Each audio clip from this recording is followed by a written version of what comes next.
Assalamualaikum warahmatullahi wabarakatuh. Kami dari kelompok 4. Di sini kami akan menjelaskan IPS tingkat sekolah dasar di negara Jerman. Adapun anggota dari kelompok 4, yang pertama ada saya sendiri, Atanunisa Rahma dengan NIM 2004581, serta dua rekan saya yang bernama Adinda Diah Permata dengan NIM 2009163 dengan Mila Andriani Nur Cahya dengan NIM 2009240.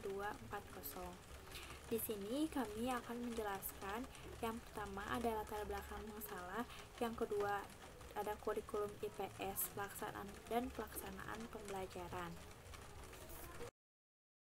Assalamualaikum warahmatullahi wabarakatuh. Perkenalkan, saya Mila Andriani Cahya dari kelas 2 EPGSD dengan NIM 2009240. Di sini saya akan menjelaskan mengenai latar belakang masalah pendidikan di negara Jerman.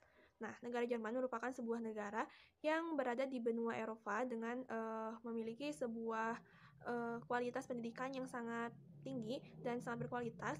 Nah, negara Jerman ini memiliki luas wilayah sebesar 356.957 km persegi. Nah, negara Jerman ini memiliki tingkat prestasi yang cukup pesat seperti halnya di bidang pendidikan dan di bidang olahraga.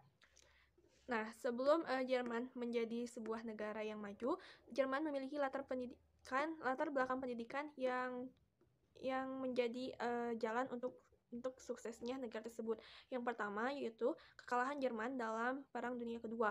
Nah, dalam Perang Dunia Kedua, Jerman mengalami kekalahan dan akibatnya situasi di negara tersebut memiliki sebuah kekacauan seperti halnya kondisi mental masyarakat yang menurun. Nah, sehingga pemimpin di Jerman membuat sebuah kebijakan agar dapat meningkatkan kembali dan bangkitkan kembali negaranya sendiri dengan menanamkan keyakinan dan kebanggaan terhadap bangsanya sendiri, sehingga hal tersebut dapat kita sebut dengan cause peace mystic, atau saat ini kita mengenal bahwa negara Jerman tersebut menganut ideologi fasisme yang dijadikan sebagai landasan dalam sistem pendidikan. Nah, kemudian menurut ISRI pada tahun 2019, sistem pendidikan di Jerman itu mengarahkan terhadap kualitas diri. Jadi, pendidikan di Jerman itu menanamkan atau lebih mengarahkan terhadap peningkatkan keterampilan di masyarakat di negara tersebut. Hal itu bertujuan agar ketika masyarakat mengenyam pendidikan, maka mereka akan mendapat keterampilan. Nah, dengan keterampilan tersebut, maka negaranya akan bangkit dan juga tidak akan mengalami keterpurukan lagi. Nah, selain hal tersebut, pendidikan di Jerman memiliki tujuan agar rakyat Jerman memiliki keterampilan atau keunggulan di berbagai bidang seperti hanya bidang pendidikan, bidang kesehatan atau medis, serta dapat melakukan penemuan ilmiah, dan yang lebih utamanya adalah sebagai pembangunan kekuatan militer. Nah, lalu latar belakang yang kedua yaitu Jerman membagi negaranya menjadi dua bagian. Nah, akibat dari kekalahan Jerman pada Perang Dunia Kedua, negara Jerman tersebut membagi negaranya menjadi dua bagian, yaitu Jerman Barat dan juga Jerman Timur. Nah, dalam sistem pendidikan, ketika negara Jerman itu masih dibagi menjadi dua, kesulitan terhadap pendidikan itu lumayan terasa. Seperti halnya tingkat pendidikan di kedua negara tersebut tidak seimbang. Dengan contoh, di negara Jerman bagian Barat pendidikannya cukup berkualitas, sedangkan di Jerman bagian Timur tidak seperti di negara Jerman bagian Barat, sehingga pada saat Jerman sebelum disatukan antara Jerman Barat dan Jerman Timur, tingkat pendidikan tersebut lama untuk meningkat. Nah, lalu yang ketiga, merubah filsafat pendidikan.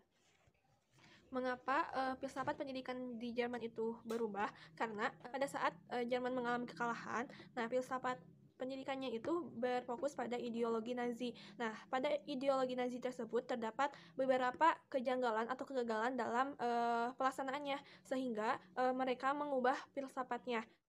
Perubahan yang dilakukan Jerman dalam mengubah filsafatnya dapat kita lihat dari pengaruh filsafat baru, yaitu filsafat eksistensialisme, yaitu filsafat yang mendorong untuk lebih meningkatkan kualitas diri atau keterampilan. Juga adanya filsafat progresivisme, yaitu yang menekankan ilmu sains dan kemajuan atau perubahan yang terstruktur, dan juga kritikal pedagogi, yaitu filsafat yang memiliki kelebihan dalam menekankan atau menata ulang kebenaran setelah Jerman mengalami keterpurukan yang diakibatkan oleh adanya ideologi Nazi. Nah, di dalam negara Jerman tersebut dapat memiliki beberapa filsafat. Mengapa? Karena negara Jerman merupakan negara federal yang terdiri dari negara-negara bagian. Nah, dalam negara tersebut memiliki kewenangan dalam mengatur sistem pendidikan. Jadi, setiap negara tersebut bebas untuk memilih filsafat mana yang akan dijadikan sebagai landasan pendidikannya. Nah, lalu yang selanjutnya adalah sumber pendidikan berasal dari negara, tidak lagi berasal dari gereja.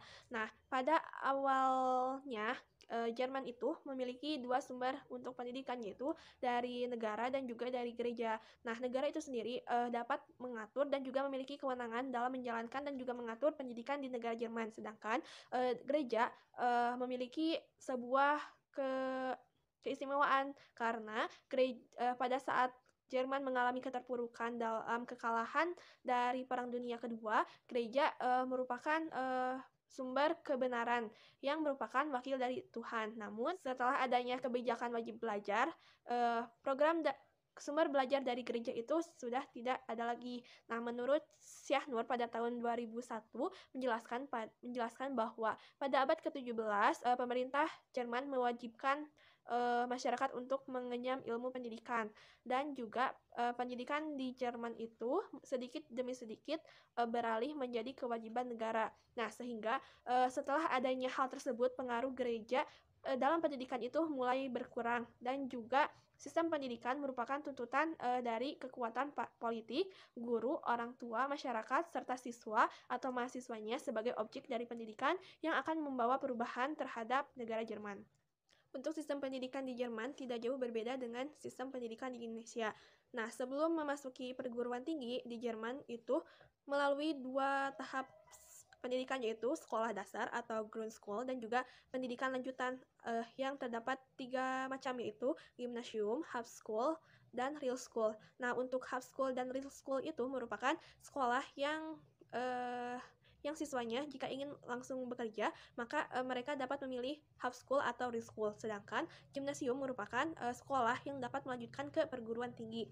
Sehingga dalam program wajib belajar di Jerman itu sebelum memasuki perguruan tinggi adalah 13 tahun. Nah, selanjutnya adalah kebijakan pemerintah Jerman terhadap sistem pendidikan. Sebelumnya, setelah terdapat perubahan filsafat, membuat pemerintah Jerman mengeluarkan kebijakan yang merupakan ciri khas dari sistem pendidikan di Jerman. Yang pertama yaitu pemerintah Jerman menjadikan pendidikan sebagai modal utama. Jadi, ketika setelah Jerman mengalami kekalahan dalam Perang Dunia Kedua, Jerman memulai untuk membaguskan atau meningkatkan kualitas pendidikan, sehingga dengan begitu biaya pendidikan terhadap siswa-siswanya itu menjadi gratis. Jadi siswa yang akan bersekolah di Jerman itu tidak perlu lagi mengkhawatirkan mengenai biaya, karena pendidikan merupakan modal utama agar Jerman dapat kembali lagi bangkit menjadi sebuah negara yang maju. Nah, lalu yang kedua, pemerintah pusat atau federal tidak lagi memonopoli peraturan dalam sistem pendidikan. Jadi pemerintah pusat tidak ikut campur sepenuhnya terhadap negara bagian. Jadi di negara Jerman kan merupakan sebuah negara federal yang merupakan gabungan dari beberapa negara bagian. Nah, negara bagian tersebut memiliki sebuah kewenangan untuk mengatur jalannya pendidikan di negara tersebut, dan apabila terdapat kesalahan, negara pusat bisa saja ikut campur tetapi tidak sepenuhnya. Nah, lalu yang ketiga, peran masyarakat dalam pendidikan sangat besar. Jadi ketika pemerintah memiliki tujuan dengan meningkatkan kualitas pendidikan, maka negaranya pun akan ikut maju. Nah, peran masyarakat pun sangat berpengaruh dalam sistem pendidikan di Jerman, karena masyarakatnya pun berpikir bahwa dengan mengenyam pendidikan, maka negara yang mereka tempati itu akan menjadi maju kembali. Dan yang keempat yaitu menyatukan kembali negara bagian antara Jerman Barat dan Jerman Timur. Nah, dengan penyatukan kembali negara bagian tersebut memudahkan pendidikan agar dapat lebih cepat dalam memajukan kualitas pendidikan. Karena sebelumnya saat negara bagian tersebut terpisah, kualitas di kedua negara tersebut tidak seimbang, seperti halnya di negara Jerman merupakan negara yang memiliki kualitas pendidikan yang tinggi, sedangkan di Jerman Timur memiliki pendidikan yang tertinggal. Nah, sehingga pemerintah federal menyatukan kembali antara Jerman Barat dan Jerman Timur. Lalu yang kelima adalah pemerintah Jerman memperhatikan kualifikasi guru. Jadi guru di negara Jerman itu sama susahnya seperti menjadi dokter, karena kualitas guru sangat dipentingkan di sekolah dasar ataupun menengah dan juga perguruan tinggi. Ketika gurunya pun berkualitas, maka siswa yang diajarnya pun akan berkualitas. Nah, selain itu, pemerintah Jerman juga memperhatikan seperti gaji guru, kesehatan guru, serta akomodasi dan juga kesejahteraan guru di Jerman itu sangat diperhatikan. Nah, lalu latar belakang masuknya ilmu pengetahuan sosial atau social studies ke negara Jerman pada saat negara Jerman belum bersatu atau masih menjadi negara bagian, yaitu Jerman Barat dan Jerman Timur. Jerman ilmu pengetahuan sosial lebih masuk terlebih dahulu ke dalam Jerman Barat. Nah, tujuannya yaitu agar dapat menumbuhkan semangat dalam demokrasi. Nah, sehingga dengan adanya hal tersebut maka akan memunculkan partai-partai politik.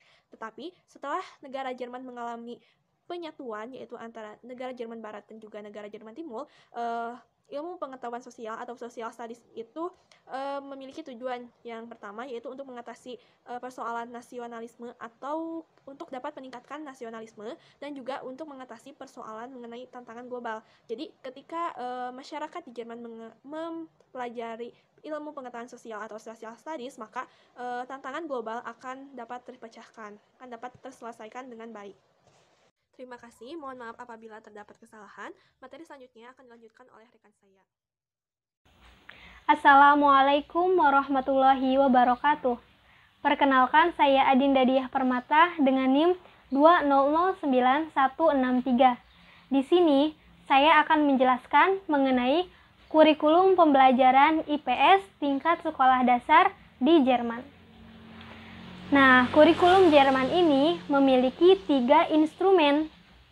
Yang pertama, kurikulum di Jerman terdapat tabel yang berisi jumlah jam belajar per minggunya. Yang kedua, kurikulum Jerman berisi mata pelajaran yang disesuaikan dengan tingkatan kelas dan jenis sekolah. Dan yang ketiga, kurikulum Jerman terdapat pedoman kurikulum dan pemberian wewenang penulisan dan pengadaan buku teks. Oleh karena itu, buku yang dipakai di Jerman harus memiliki izin dari Kementerian Pendidikan negara bagian. Selanjutnya, mengenai garis besar kurikulum di Jerman. Kurikulum Jerman ini memiliki 4 poin yang menjadi ciri khas. Yang pertama adalah bahwa tujuan umum kurikulum dirumuskan oleh peraturan sekolah, sedangkan tujuan khusus dari kurikulum dirumuskan oleh Kementerian Pendidikan negara bagian. Yang kedua, silabus, rekomendasi metode mengajar, dan model rencana pelajaran dirumuskan oleh Kementerian Negara. Akan tetapi, walaupun metode mengajar telah direkomendasikan, namun guru tetap bebas memilih metode mengajar yang tepat. Yang ketiga, penggunaan buku yang telah disetujui oleh kementerian, seperti yang telah dijelaskan di slide sebelumnya. Dan yang keempat adalah student center, berbeda dengan di Indonesia yang masih teacher center. Selanjutnya yaitu cakupan materi IPS di sekolah dasar negara bagian Rhine-Westphalia Utara. Untuk kelas 1 dan 2, topik yang dibahas diantaranya adalah yang pertama, hidup bersama di sekolah kita. Topik ini membahas mengenai profesi, aturan kelas, permainan sebelum istirahat, pengaturan tempat duduk, dan yang lainnya. Topik yang kedua yaitu kalender, yang membahas mengenai tahun, bulan, pembagian waktu, pengulangan musim, dan kalender ultah, serta yang lainnya. Topik yang ketiga adalah karnaval, yang pembahasannya berisikan mengumpulkan informasi tentang karnaval, mengenal dan memahami trik sulap, serta merencanakan dan melaksanakan karnaval atau yang lainnya. Topik yang keempat adalah jam, yang bertujuan agar siswa dapat mengenal jam dan waktu. Topik yang kelima adalah perilaku di sekolah untuk pencegahan kekerasan, yang membahas mengenali budaya konflik, belajar berdebat dengan adil. Dan topik yang keenam adalah persahabatan, dan pembelajarannya yaitu dengan memikirkan topik persahabatan dan bagaimana menjadi teman yang baik. Untuk kelas 3 dan 4, topik-topik yang dibahas diantaranya sebagai berikut. Yang pertama, hidup bersama di sekolah kita, yang membahas mengenai aturan kelas dan yang lainnya. Topik yang kedua adalah aku dan lainnya, yang membahas mengenai mengenal budaya asing agar siswa dapat menerima teman dari bangsa yang berbeda. Topik yang ketiga adalah pengantar memahami peta, untuk mendeskripsikan dan menggambar tempat, menggambar halaman kelas atau sekolah dari atas, membaca wilayah, menemukan dan mengenal peta, serta belajar menghitung skala. Topik selanjutnya adalah mengenal negara bagian Rhine-Westphalia Utara, yang membahas mengenai kota penting, gunung, dan sejarah negara. Topik selanjutnya adalah sekolah dulu dan sekarang, yang membahas mengenai perbedaan sekolah dulu dan sekarang. Sekian dari saya. Wassalamualaikum warahmatullahi wabarakatuh. Saya akan menjelaskan di negara Jerman itu IPS-nya menganut sistem 3 sosial Kunde disebutnya. Yang pertama ada normatif ontological theory. Jadi teori ini mengacu kepada norma dan hukum yang berlaku di Jerman. Jadi anak-anak sekolah dasar itu dibelajarkan norma dan hukum sejak dini. Terus yang kedua ada empirical analytical theory. Jadi ini tuh kegiatan menganalisis peristiwa yang ada di masyarakat. Serta yang ketiga ada dialectical historical theory. Ini tidak jauh beda dengan empirical, tapi ini pemahaman karakter masyarakatnya mengenai fenomena-fenomena yang ada terjadi di masyarakat. Diusahakan anak itu memahami dan mengkritisi apa fenomena tersebut. Sekian pemaparan dari kelompok kami. Atas perhatiannya, terima kasih. Wassalamualaikum warahmatullahi wabarakatuh.